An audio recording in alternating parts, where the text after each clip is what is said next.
Good evening, everybody. We have guests with us tonight. Jeff VW, you guys know, and we have David St. Cyr has joined us, also Canada. And so it's a 50-50 show today. Yeah. Where's your flag, Jeff? Usually you have your flag in pieces. Oh, actually, I have one here. I was gonna say the Lego one is in pieces, but I got the one here. All right, there you go. Okay. Not Lego Masters. It's upside down. Oh, okay. No, that was just the internet's. Oh, okay. Les habitants. So, yeah, we are going to be hearing from these guys about how Bricks in the Six was. Maybe share some photos if you want. Just chit chat about that good stuff in the chat. Brian Vannebaker, hello. Looks like we have a few more eyeballs that I can see at the top of my screen. I don't know if anyone's in the chat, but hello to everybody. Hello.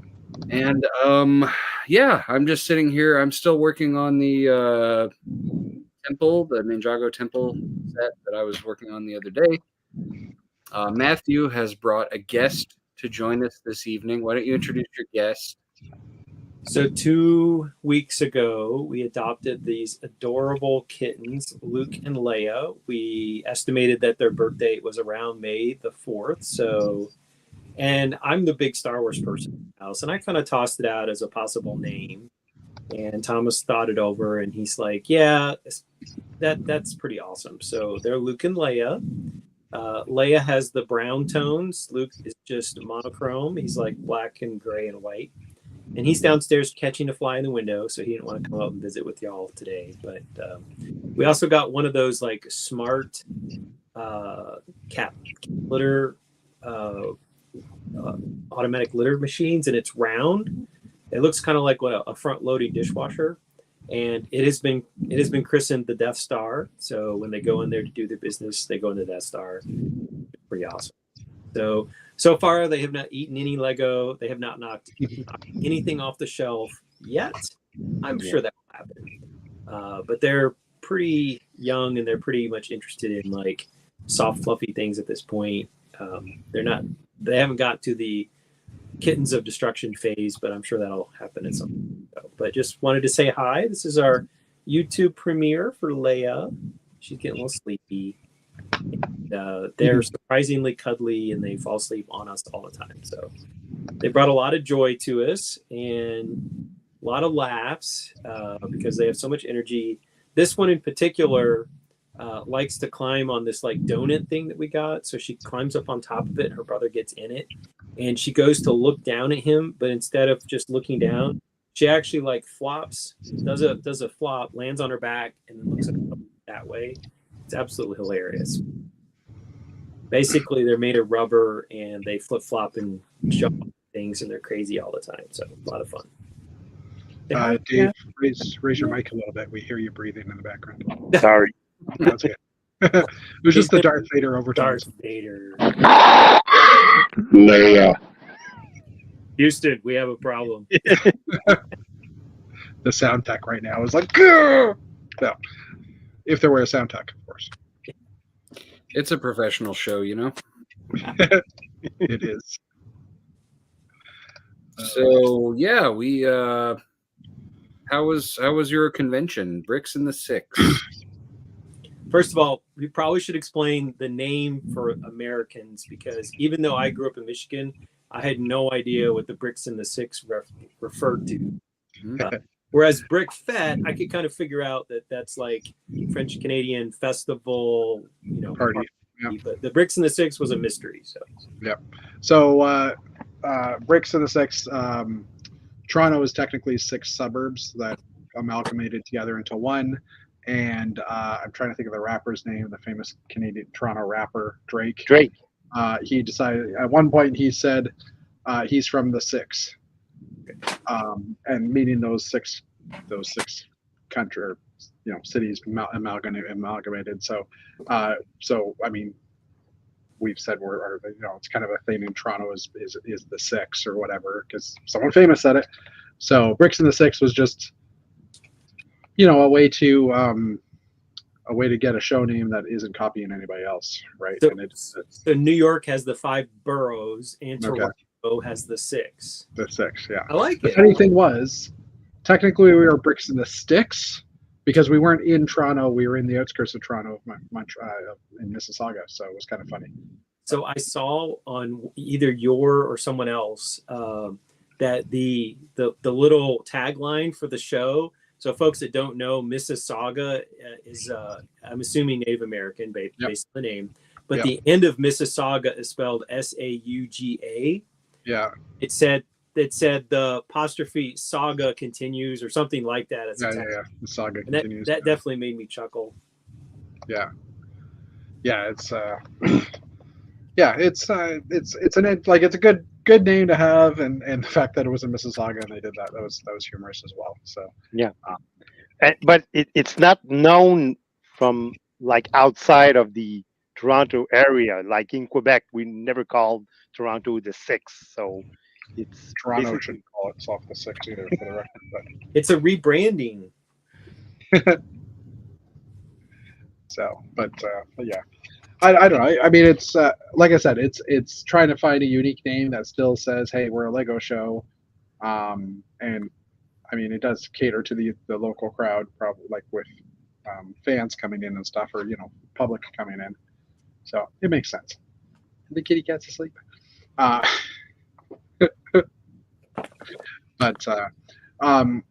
it was interesting though, because during the public times, I was noticing there was a lot more. The ratio of adults, like couples that were together, or just adults versus adults with kids, was almost 50-50, I would say.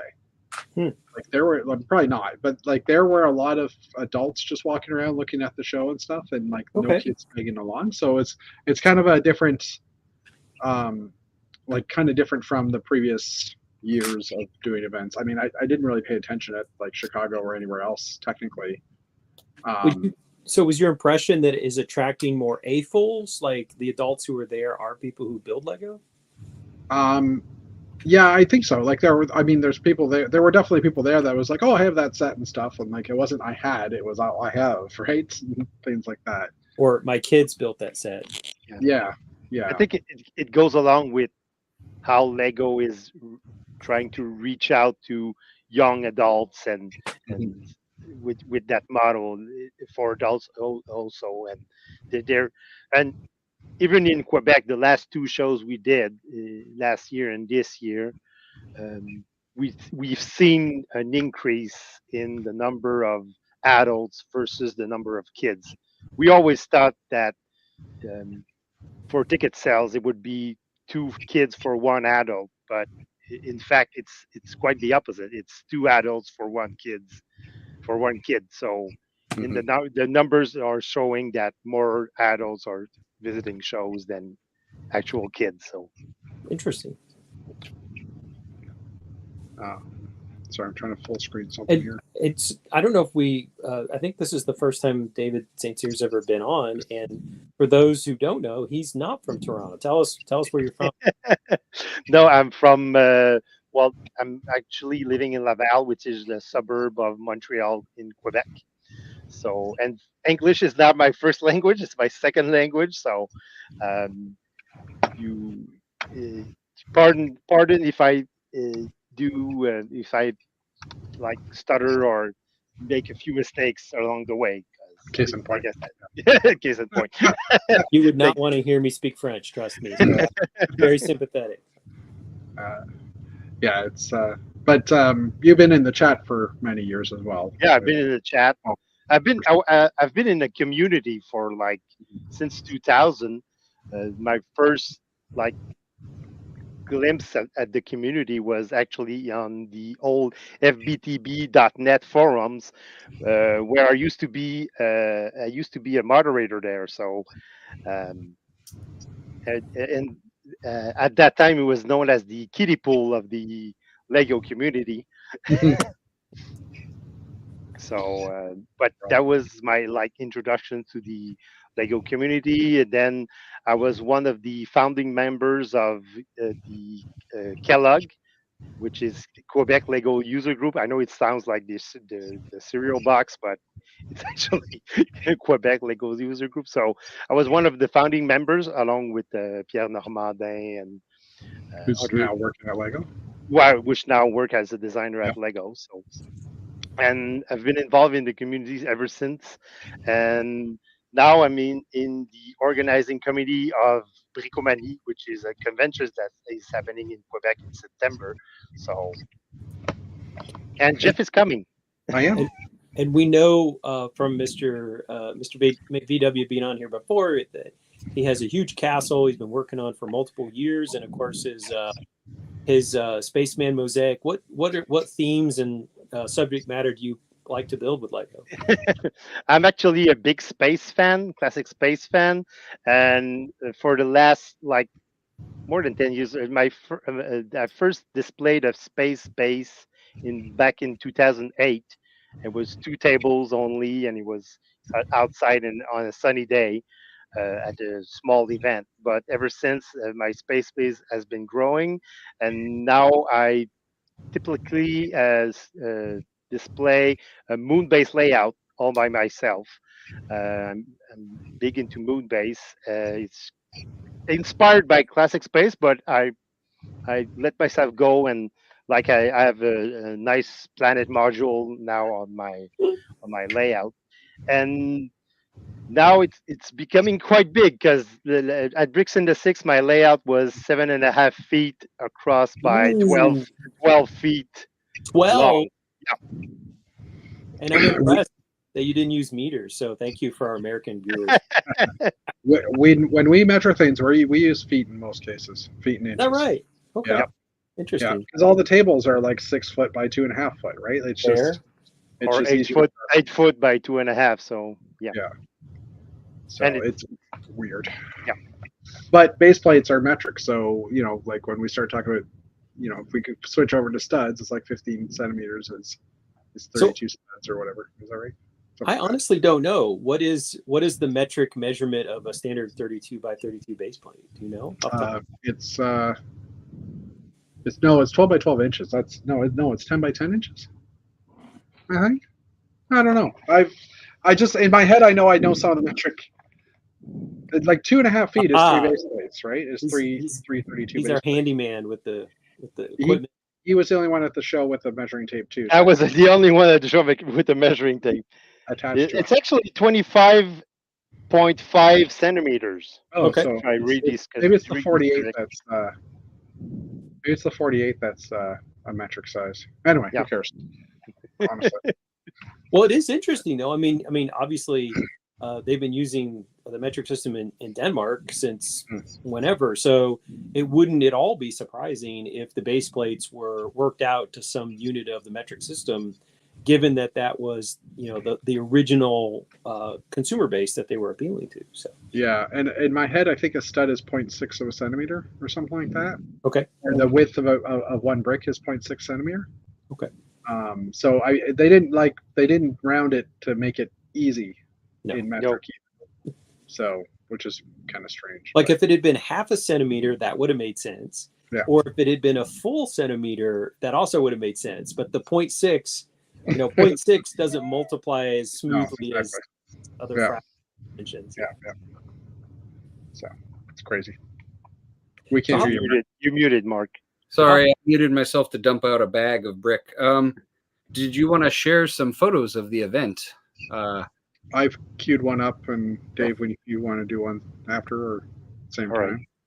Right. So I did not go around taking photos of everything because that's not what I do apparently. But I was taking pictures of our friends setting up.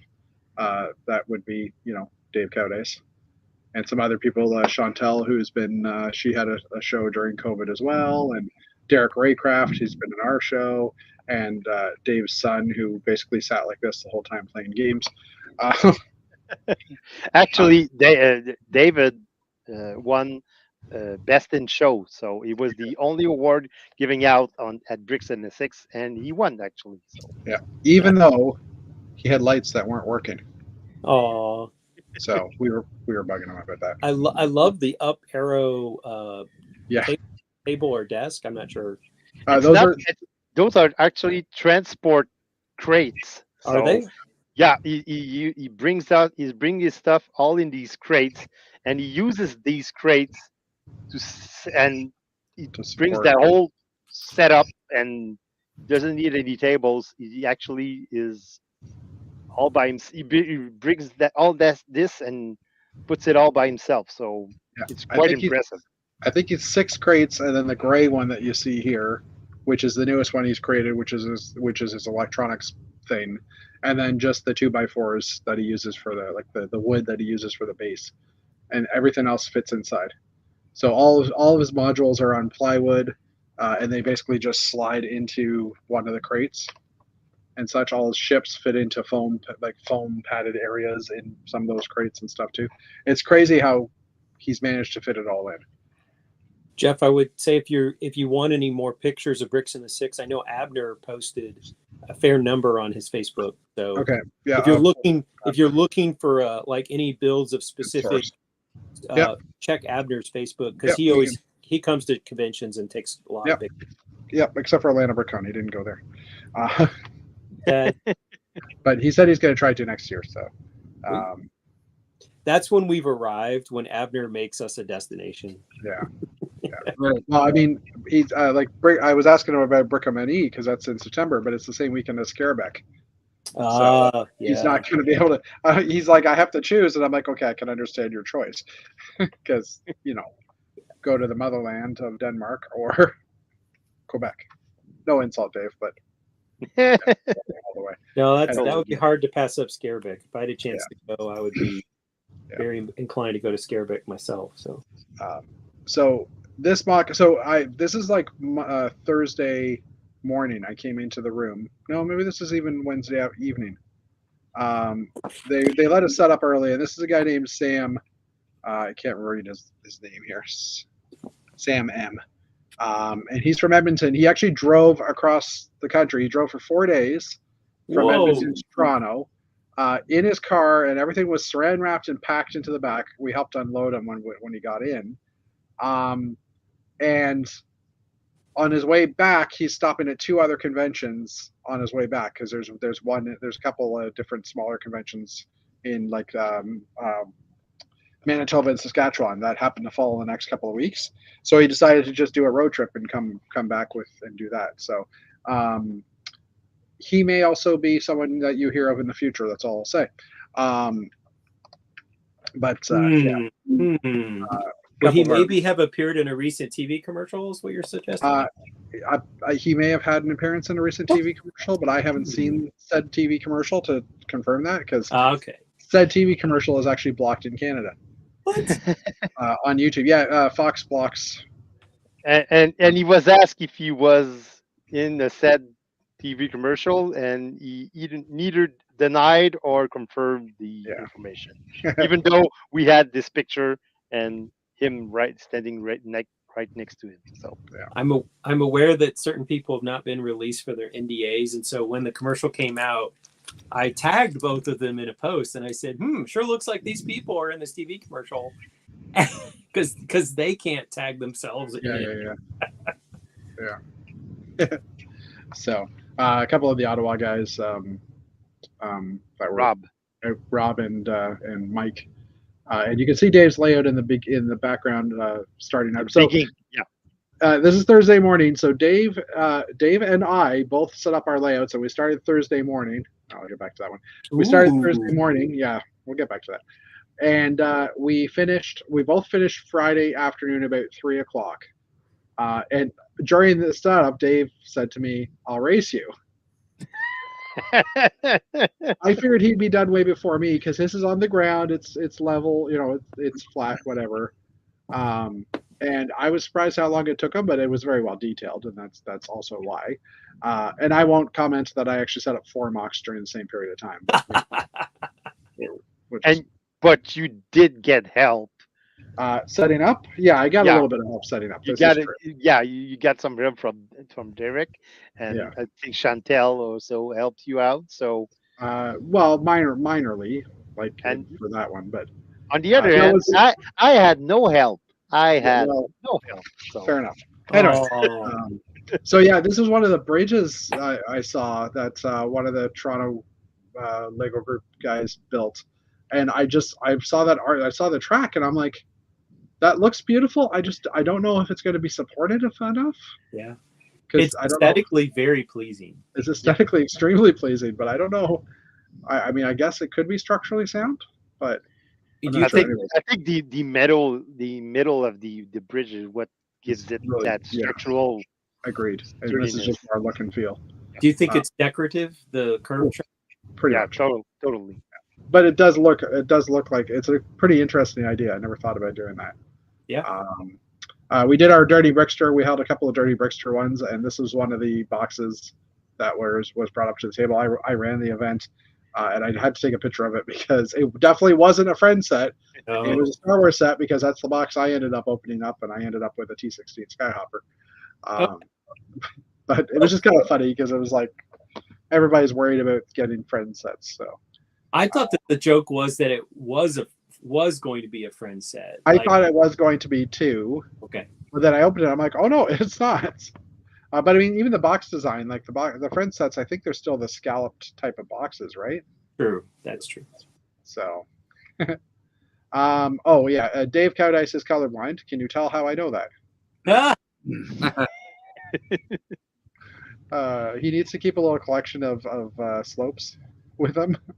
But it's funny because that's been there. Well, I don't know if he rebuilt that section and just grabbed the wrong piece, but we check his box over usually every few shows and make sure there isn't any purple pieces in there. If you are colorblind, this piece here is purple. Now, but anyway. We've seen Koudys' collection in the background in the previous shows. So does he enlist the help of his family members to make sure that he isn't mixed in the wrong? He says most of the time he can get it, but the blue and purple are so close. Okay. At least, like, I think that's, I don't even think that's the dark purple. I think that's like the older purple. Yeah. I'm not 100% sure, but I agree. Anyway. No, it's old purple. The Jeff Jedstar, who's sometimes in the chat here, he was at the show too. He's from Ottawa. What's his name? Jedstar Runner, I think. Jedstar Runner. Okay. Yeah. So he's in the Canadian Brick Builder chat as well. But anyway, there's Dave Koudys talking up the crowd. Crowd wise, it was I think there was 3,600 paid attendees. Yep. That came over the 2 days. So it was a smaller show, but we also had like 10,000 square feet, so it was fairly well packed at the same time. There's David Koudys, or there's David Sincier's space logo. That's like the only picture I took. No, I'm just joking. We were there. There it is, right there. You were just trying to get his amazing shirt and hat combination. We know. Pretty much, yeah. He was spacing it out, but that's at least most of it. I didn't get any shots from outside of the area, but there was like kids sitting down around the layout, which made Dave smile. And the Simon Liu was there as well, and he brought out his piece of New Hashima City, which is down here in the end. And Jeff actually got his sweet revenge on Ueshima. Did he take up the setup area? Did he squat? No, well, no. Actually, Simon had to push Jeff. Yeah. At the very beginning of the show. Yeah, we had to move my whole layout after I set up all the bases and went to bed on Wednesday night. I woke up on Thursday morning and Simon walked by and said, "Sorry, Jeff." I'm like, "For what?" He's like, "You'll find out." I walk into the room and it's like, "Yeah, we need to move your layout 2 feet this way." So that's where like Derek and Chantal and some people helped as well. Like they picked up the layout and like we picked all the modules off and moved it and reset it. But my sweet revenge was actually more in that during the public hours, there were not a lot of people hanging around New Hashima City because it was a smaller piece, and most of them were hanging around the castle, at least in our island. So the whole time I was like, yes, I win finally. But they also had no one standing around there because during the public times, they went one on the Saturday they went to go see Oppenheimer, and on the Sunday they went to go see the Barbie movie. So they were up late at night, woke up in the morning, saw an afternoon show type thing, and then came back for the non-public times. So I'm assuming that's part of it. Also, if any of them are watching, I apologize, but there's like the back here, they just had dumped a bunch of their little space cargo containers in the back, and most of the public didn't see it from afar. But every time I look back, it just caught my eye, and I'm like, anyway. It looked. Unfortunately, it looked unfinished. Yeah, it looked like it. Yeah, Adrian Drake was there as well, so his spaceships were there, and there's 3 or 4 of them at least that participated in this one. the Hashima components were, designed to fit together with things that aren't there. So Yeah. it's not totally surprising to me that it would look a little incomplete. There we go. Incomplete. Yeah. Yeah. So, trying to get the next picture. But on the lights out portion of the event, Oh yeah, it was. that portion of New Oshima was totally lit up, and it was great. Yeah, I got a couple of shots of that too. The top of my forehead.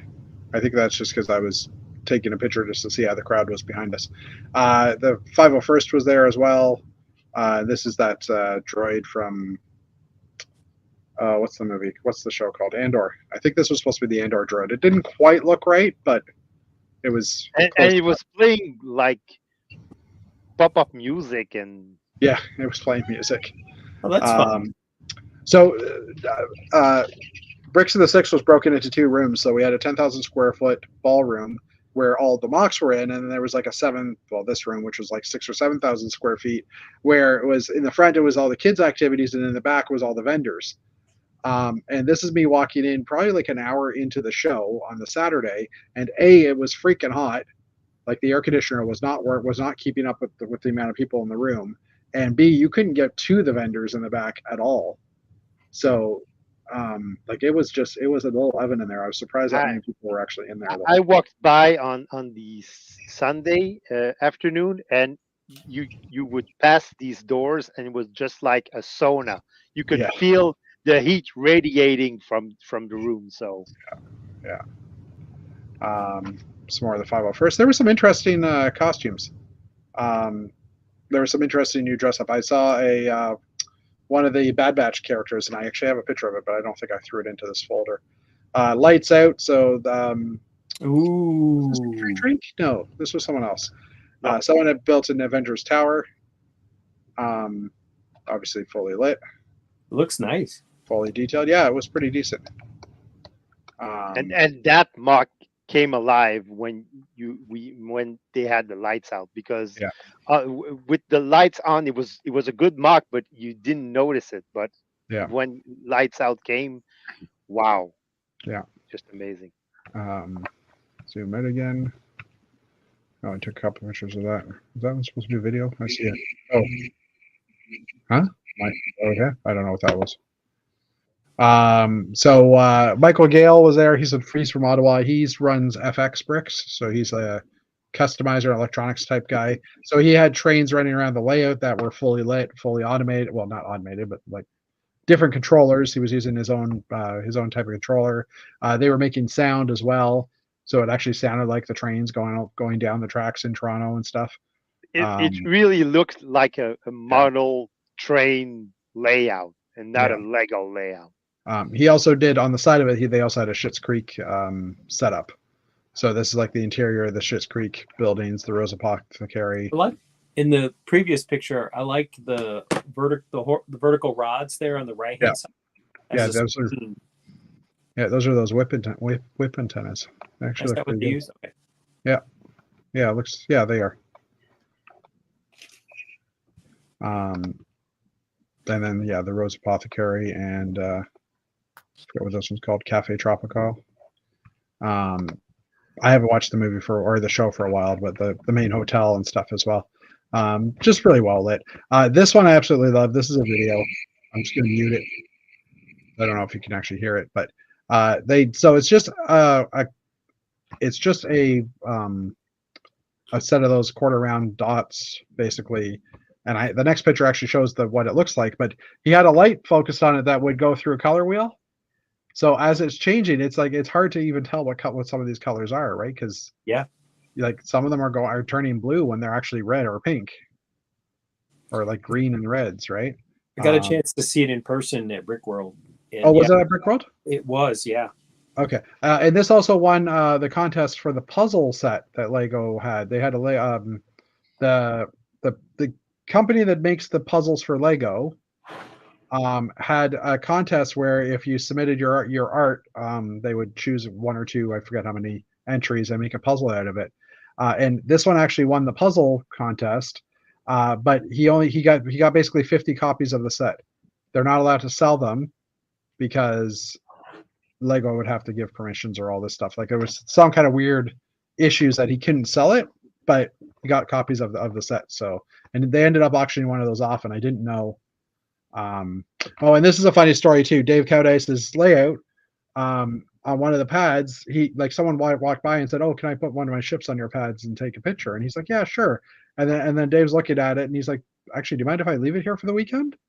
And Dave was like, "Yeah, okay, no problem." So everybody that walked up that was checking out Dave's layout was looking at this ship because it was basically at eye level right beside where Dave was sitting or standing. And the first picture I took of lights there, well, no, this one of the first times I walked up, I stopped and I looked at the set and I'm like, "Wow, Dave, that's really cool." And then I'm like, "Wait a minute, that's not yours, is it?" Because it's just not his availability. So That's Davis Koudys yeah, style. and it was funny because a bunch of people would walk by and take photos of that one, and maybe not as much as the other stuff. So it made me giggle a little bit. But yeah, I don't. These are. Oh yeah, no, I did get some motion here. So Dave's whole layout, all three of the four monorail tracks were copper. They all ran. I don't know why. And they ran on RCX, so Yeah. they were stopping at each and every one of the stations Of the stations, yeah. for, I don't think for 10 seconds, and then they would go. Can you explain? I don't know what you mean when you say copper lined. Okay, so like on the monorail track, he basically took like copper stickers and ran it on both sides of the monorail. The monorail has the teeth. Ran it on basically both sides, so you can run positive and negative current through it. But then he had also, like, he soldered in the wires, and then he connected those wires to an RCX with sensors to know where the trains were, and then he was able to actually program it to stop in the stations and stuff like that. So he basically has created an automated layout.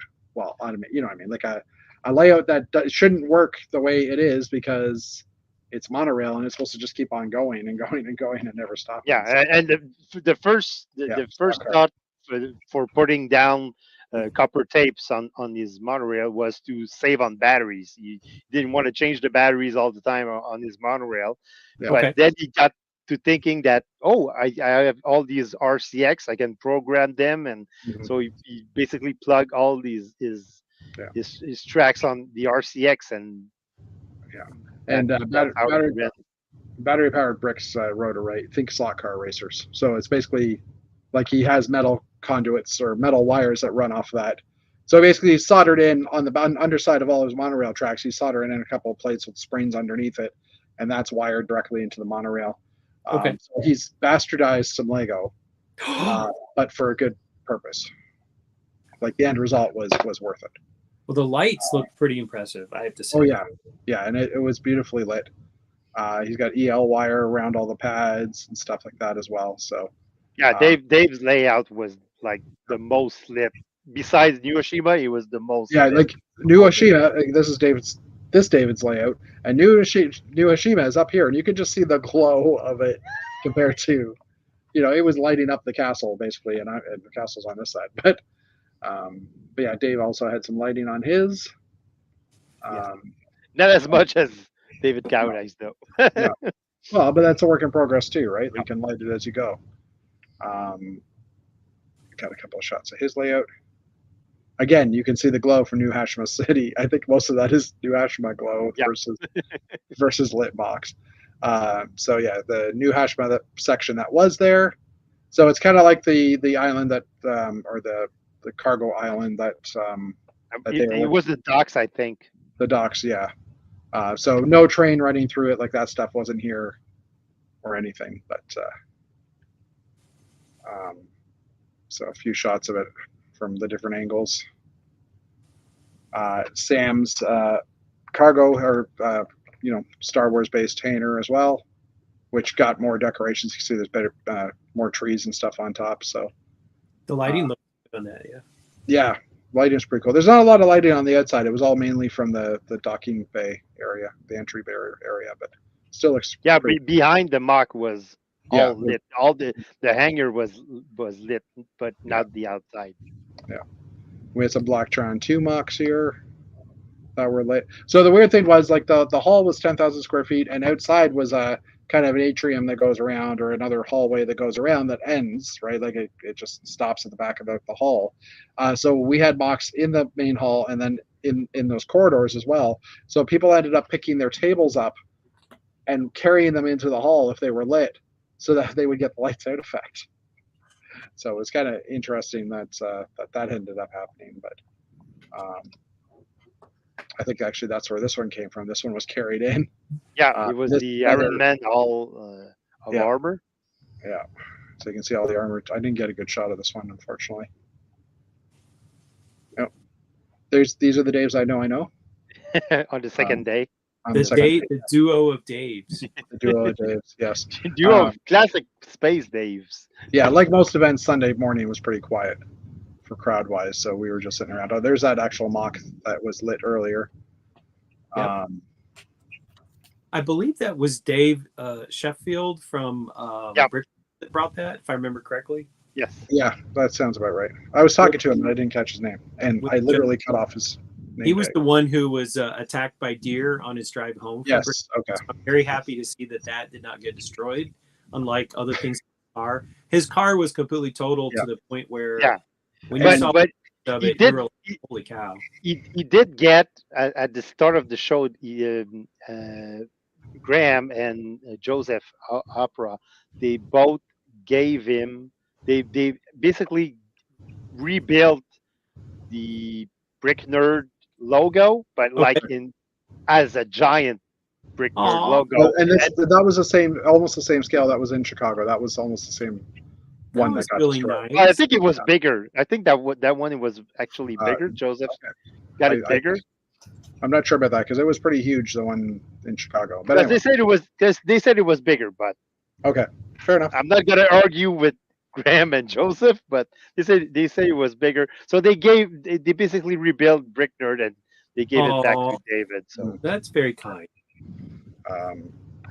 What I won't say who, but where soccer balls were dropped or basketballs were dropped through almost everybody's layouts, and at the end of the show when we were taking stuff apart, there was literally like a bin in the middle of the room to put all the balls you found. It was like, anyways, that was from Great Ball Contraption.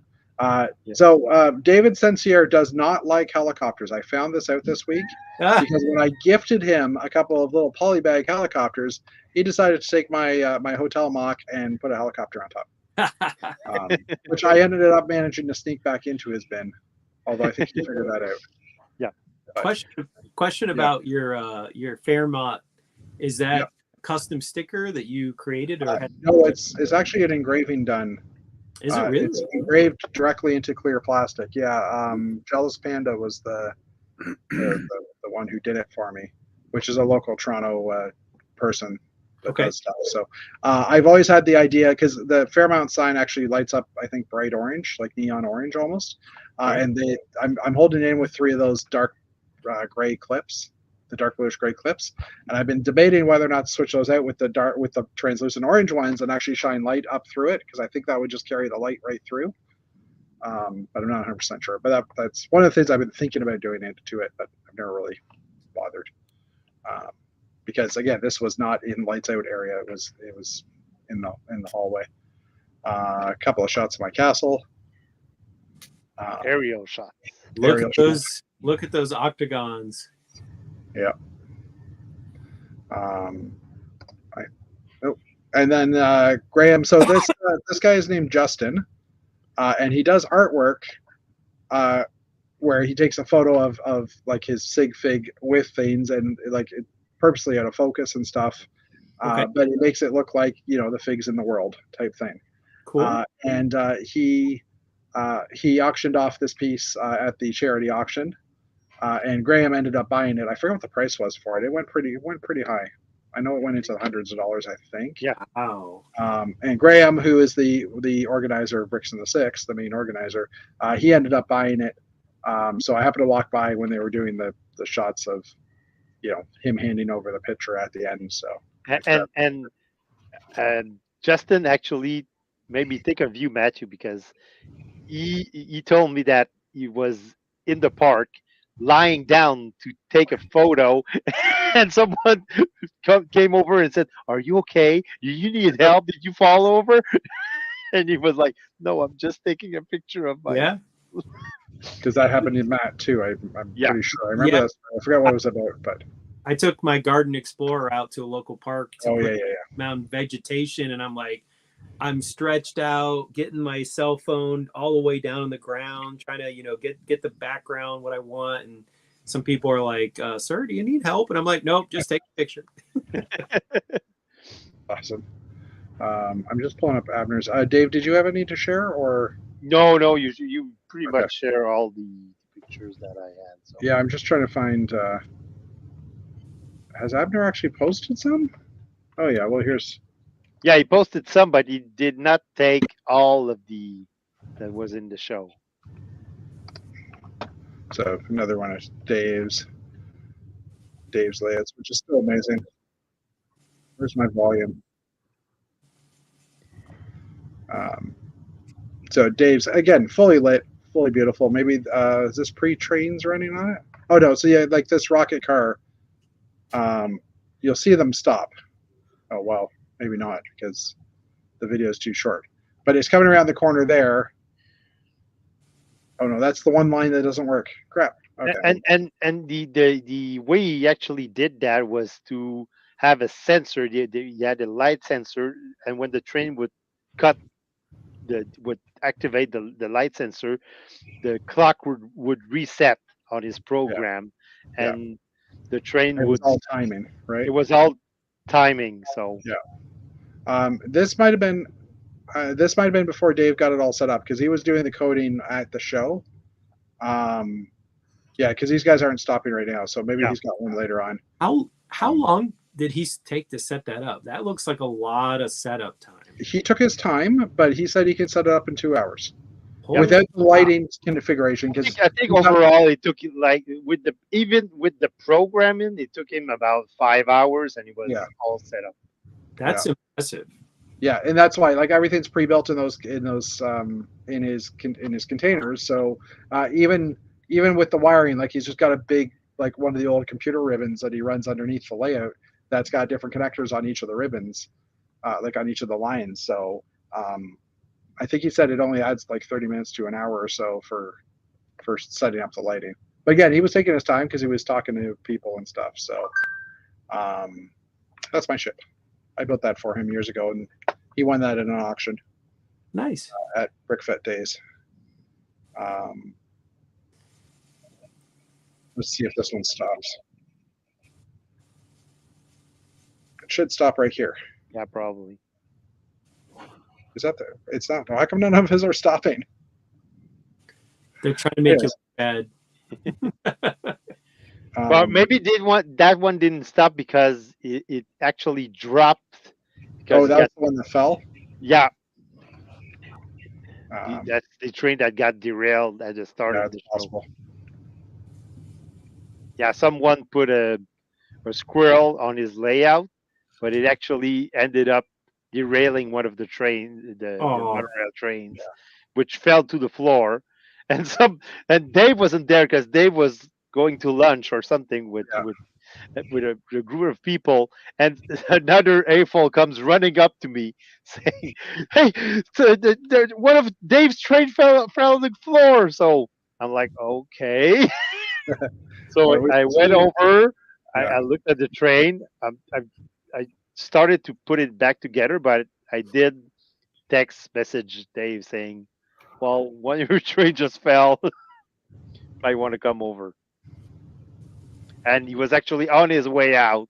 Got my text. Came back in. Missed lunch.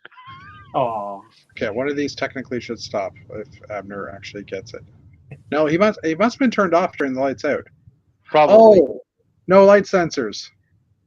It's dark. The light sensors wouldn't work the same way. That's why it probably didn't run. I don't know. This sounds like one of those retcon things. Yeah. So these are the only 2 tracks that weren't actually copper lined. I don't know if there's actually a shot. Oh, that's a great perspective. I love that shot. Yeah. Look at that. You can see the ovals from below. That is just a gorgeous shot. Yeah, it definitely is. Now, all he needs to do is put like a giant sheet with stars on the ceiling above it. I think we just looped. Yeah, we just looped here. So. Yep. Just trying to see what else he's got for. Oh, I love that crab and Oh yeah. I just want to pause for a second. Lobster. I think was Pause lobster. for a second and acknowledge Mr. Campbell. Chris Campbell is one of our Atlanta Hey, folks. Chris. He's been dealing with some health adversity, so good to see him check in, and I hope he's having a good day. Mm-hmm. And looks like Mark's finished his set too. There you go. The Tower of the Dragon Balls or something like that. I forgot what it's called. Yeah, I was just looking at it. It's a little odd because the back side of it is cut off at a 45-degree angle, so it's like a half of a temple. So you need to buy two. It's like the Friends Garden set. Pretty much. Friends Green. You know what I mean. I mean, it sort of feels like if you bought a second one, you could flesh this out more and make it into an actual building. And then you'd also have two of the Dragon Cores. That's true. To actually make the set name make sense. Anyway. Dragon balls. Yeah. Who brought the buildings? I'm a fan of buildings in different colors, obviously. Yeah, so this is one of the guys, I think it was from Nova Scotia or New Brunswick. These are actually Newfoundland style buildings. Did they bring the cold, damp weather with them too? No, they No, did not. they didn't. It did rain a bit, but I can't even zoom in on these. Why can't I zoom in? Because it's Facebook. Oh, because I went full screen. I bet you that's why. We watched we like to watch like YouTube clips when we eat lunch about different places around the world, and one of them was a woman who lives in either Newfoundland or I think Newfoundland, and she just takes pictures of icebergs that are melting along the coast. Yeah. And Thomas is like, "Oh, that would be really fun to visit." And I said, "It's very chilly." Yeah, actually, there was a big one that came through that area just this week. I saw a bunch of pictures of. Okay.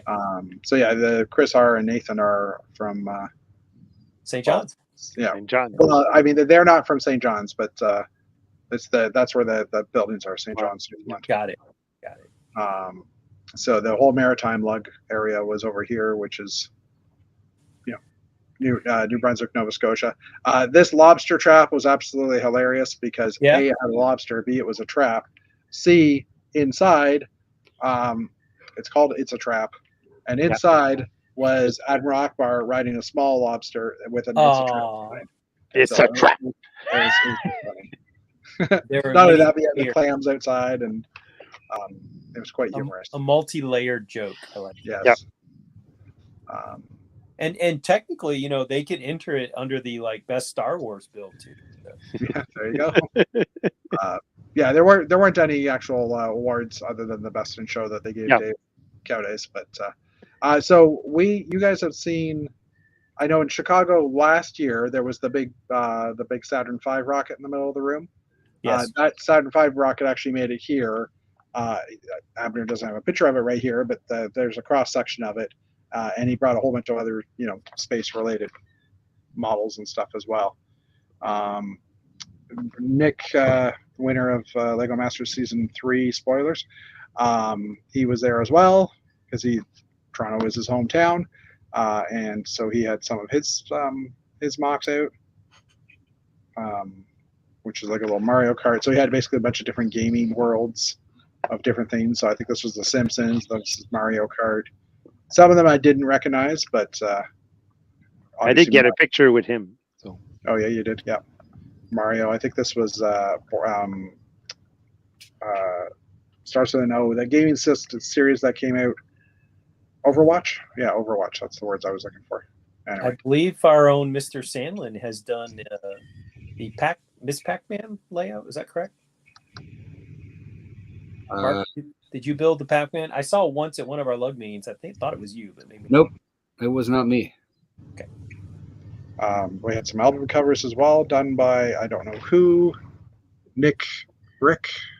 Is what it looks like it says. I don't know who that is, but some pretty cool looking album covers. Game Boy Colors. Adrian Drake was there. Yep, go ahead. The My Chemical Romance, the lead singer of My Chemical Romance is the author of the TV show Umbrella Academy and the graphic novel, which is it's a interesting crossover. Yeah. So it was funny at Chicago. I'm assuming this picture, the yellow car that's here. Yeah, I caught it. It was near you guys. Yeah, it was near Beach Slug, and I remember that's the first picture I took, and I never got back to actually look at it. But I was like, oh, this car is just absolutely gorgeous. So I took a picture of it, and then I walk in like Thursday morning, and this thing's set up on a table, and I'm like, and I knew who was there, and I'm like, oh my god, that's Adrian Drake's car. I didn't realize he had built it, and it wasn't until I got here, and I saw it again, and I'm like, oh, okay, I know this mock. So it was just kind of funny. And Adrian's been on this show a couple times, I think. Yes, he has, with his bender and stuff. Julie, I forget her last name. She's got her tag here, but anyways, I can't zoom in because Facebook. She was also at in Chicago. She had brought. She was in the Torah leg display. She had brought a bunch of her Expanse spaceships as well, but she also has a full, sea military as well, or Canadian cutters and some Canadian warships and stuff as well. So she had a fairly decent sized display. Has anybody brought a Mountie to any of your shows? Someone was giving out Mounties as their. I got one also. Yeah. Nice. Some crazy space guy. I know this guy. This is actually 2.0 though, because all the helmets have been fixed. Like all the colors are better now. Right, anyway. And I heard you were helped by a certain gunning. Is that correct? Yes, it was. I say it was not this one. No, it was remastered by Jeannie Gunning, is how I've been saying it. So I will say that that the color gradation does look a touch refined. It looks it definitely a little bit. You can tell it's just a little more gradual. I think some of the color. Yeah, she definitely peaked. I think it was like 6 of the 9 characters. I think it was. Cool. 9, 10, 11 characters. Anyway, 6 or 7 of them that were. Oh look! I can't wait for the dark turquoise one to show up. Yeah. So just a guy who had a city and a town underneath. Matthew Thornton. Matthew, yeah, thank you. Couldn't think of his name. Quick build bricks. This is Joseph's stuff. Also, he's been on not this show, but he has his own YouTube shows going on. This is his Squirrel Park. Also, this was seen in Brick World. So if you were near the Torah leg display, you would have saw this. Basically, it's all squirrels, no people. Some of the other art that was in that area. Oh, there's the brick. There's the rebuild. Yeah. Of the rebuilt brick nerd. Brick nerd, yeah. Mr. Nerd, I don't know. Canadian float, David Schleck, and we've looped. So yep. Anyways, but there was lots of stuff to see. So check out Abner's photos because he's got definitely a lot. The event was sponsored by Dreams. So Lego, we had they were giving out the Dreams comics and pencils and stuff. Nice. Callum's things, airplanes. At first glance, I thought that airplane had broken in half in the middle. It almost looks like it's missing a wing, but it is all there. There was a mosaic that they had built for the Dreams. This is not. It doesn't look like. Well, maybe it is 100% finished. Yeah, I guess it is. Just looks weird because there's like a lighter area here. Yep.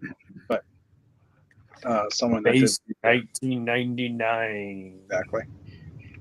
That was gorgeous because it was so small, yet you instantly you knew what it was. Yeah, you knew what it was instantly. Yeah. Those of us of a certain age.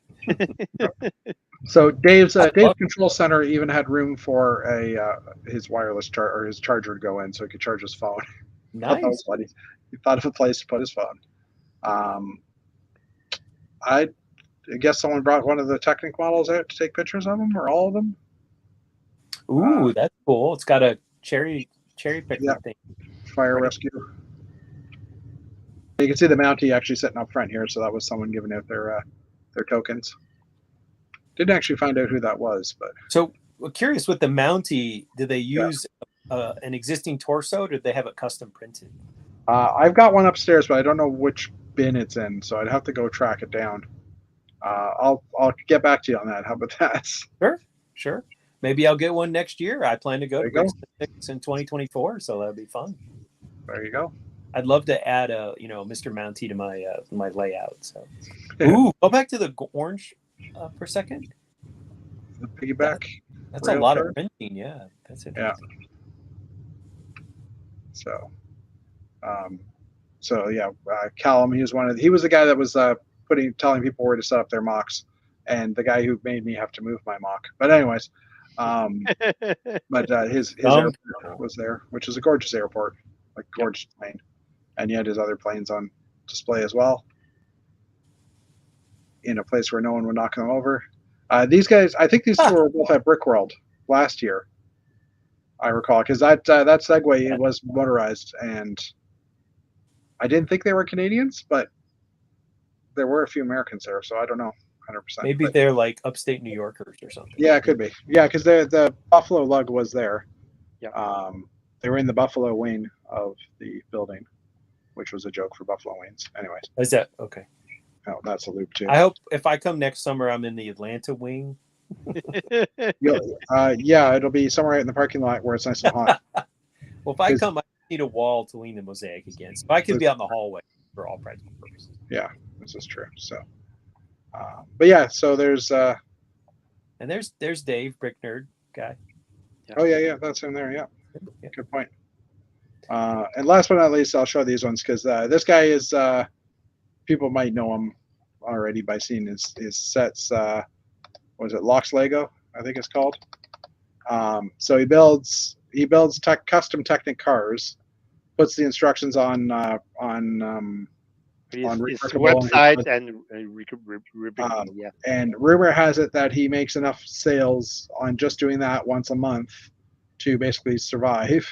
And he gets all his chrome bricks for free because every time he does one that's chrome, everybody that buys the set, or well, not everybody, but a good portion of people that buy the instructions go to the chromer that he uses and places their order for those parts to be chrome. So he ends up getting his parts for free because he's given them so much business.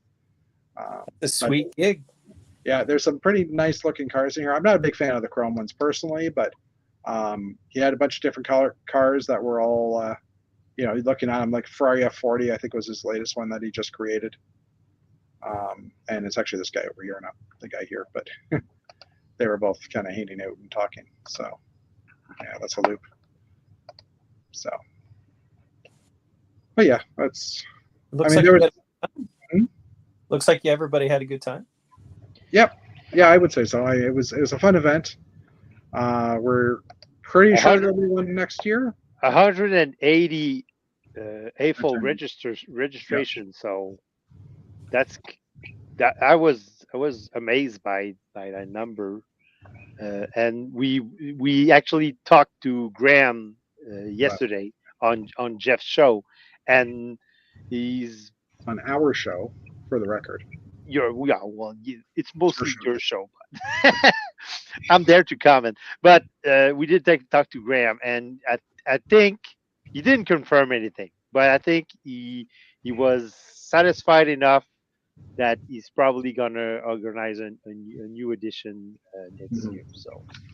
Oh, and our goodie bags had all the pieces except for the torso to build purple guys. The purple torso, the classic space torso, you needed to supply yourself, but he had gotten helmets and air tanks through his connections because he's a Lego certified professional. Nice.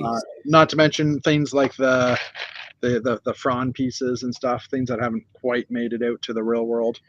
I'm building a Monkey Kid set right now that uses that. Or the 1x1 round with stud on the side, the parts that are in the Speed Champion sets, the new 1x1 by 2/3. Yeah, I checked on online Bricks and Pieces last week to see if any of those were available in any color, but nope, not yet. They're only available in black, and they were sold out. They are on the system, but also like the new wedges from the Speed Champions and stuff. You got a bunch of cool parts that I've sorted by color already. But anyway. And David, remind us when the Montreal show is coming. The Montreal show will be in Laval. It's September 21st to 24th.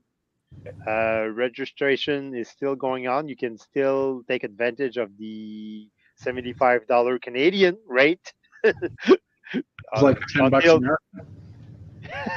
until July 31st. So Jeff is already coming. We already have David also, who won Best in Show, so he's bringing his layout to Mhm. Montreal, and we already have like 88 AFL registration. So, and we have like a big display area. We have 40,000 feet of display area. It's two interior soccer fields, so artificial Mhm. turf, soft on the knees. And the feet, obviously. Jeff, you need to double the size of your castle layout. Well, I could double size. Yeah. You could, but I told him to bring everything. So it's gonna have to hook the trailer up for this one. I'm gonna have to figure out how to pull my house. It's probably just easier doing it that way. with it being in Laval, how was that, like 12 minutes from your house? That sounds pretty nice. It sounds like your backyard. Yeah, it's actually like 10 minutes from my house. So It's about 5 hours for me, but still reasonable. hey, I drove 5 hours to be in. I drove 6 hours to be in Toronto with a trailer. No, I'm just saying it's reasonable for Canada. 5-hour drive. Well, it's not like going to Atlanta. No. But I'm going to try to return the favor. I'll plan to come to Bricks in the Six. I got to get my passport re-upped, and I let it lapse during COVID, and I need to get it re-upped too, because there's a work convention going to be in Vancouver next spring, and I want to go. And if I go, usually school will pay at least for the the hotel or the airfare. And I had a fantastic time the last time I went to Vancouver, and rode my bicycle out to Stanley Park, and took the bus up to the ski place that I'm spacing on the name of it right. Whistler. Whistler, yeah. Yeah. Whistler, yeah. And they were still skiing, and it was like April. When is that convention, or when is that meeting? It's usually like, I think, late March or early April. Okay. Brick Can, which is a smaller event that happens in Vancouver, is April 20th and 21st, or a few days before, because that's the public days. I'll check. Typically, these things don't work out happy. Yeah, fair enough. I'm just saying, in the oddball thing that it actually works out. And Brick Can is actually the largest convention if we're talking about the number of AFO registration, because last year they had like 250 registration. So, but apparently only like 3,000 square feet of display space, which is really interesting. Yeah. It's like a very small venue. But it's more the hanging out with your friends type thing, I guess, for that one. Yeah, it's more of a party for AFL convention. Yeah. Whereas Brick-a-Many will be the largest convention by space. Yeah. But probably not by attendees, right? Attendees. Yeah. Every displayer can have like 20 feet of layout. Yeah. Bring everything. We have the space. We can fill it. Yeah. Space. and you can have poutine. So yeah, you could have poutine. The original poutine, not the Canadian version of poutine. This guy ordered McDonald's poutine when we went for lunch one time, and I'm like, we've had a conversation that poutine in general is not as good as it is in Quebec. Why would you even bother? But apparently he likes it. I like poutine. So him saying that it's the best poutine, that Quebec has the best poutine, I'm starting to wonder that now, because he likes McDonald's poutine. It could be that his zone of acceptable poutine is pretty large. Yeah, that's probably what it is. Sort of like many Americans will eat lots of different French fries, even if it's not the very best French fries. Yeah. Fair enough. Well, guys, we have cruised past the 9 o'clock hour here on the East Coast, and we probably should wind it down. The kitty's gone to sleep. Oh, she's not asleep. She was asleep. Big stretch.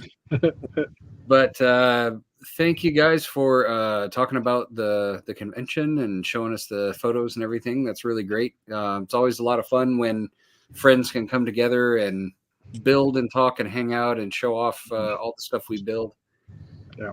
And so that was really awesome. And